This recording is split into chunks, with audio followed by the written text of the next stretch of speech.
It's 7 o'clock. This is Sky News Tonight. Our top story, hoping for the best, but preparing for the worst.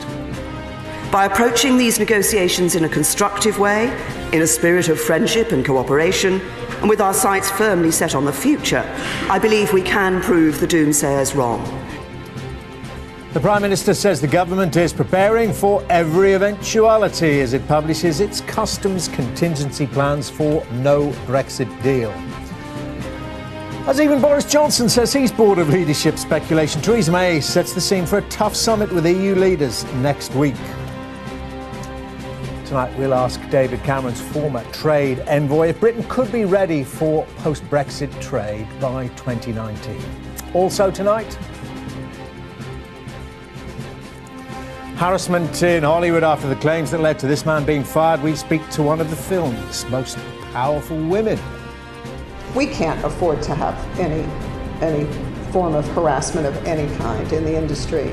You know, you're working with people who are very committed and very vulnerable. Grounded, Sky News discovers that more than 1,000 people will lose their jobs after a slowdown in sales of this military aircraft. eBay's British boss tells us why some small British companies have experienced a Brexit boost.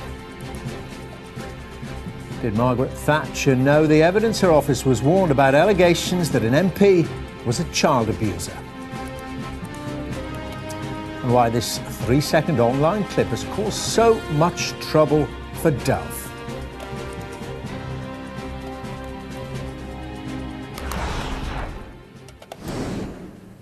Good evening. Theresa May told MPs today that the government is preparing for every eventuality, as for the first time contingency plans for a no-deal Brexit were set out.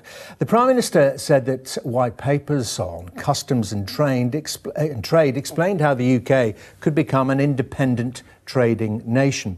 But she also made what appeared to be, what may be, a key concession, admitting that the European Court of Justice may continue to hold authority in the United Kingdom during a transition period of 2 years or more.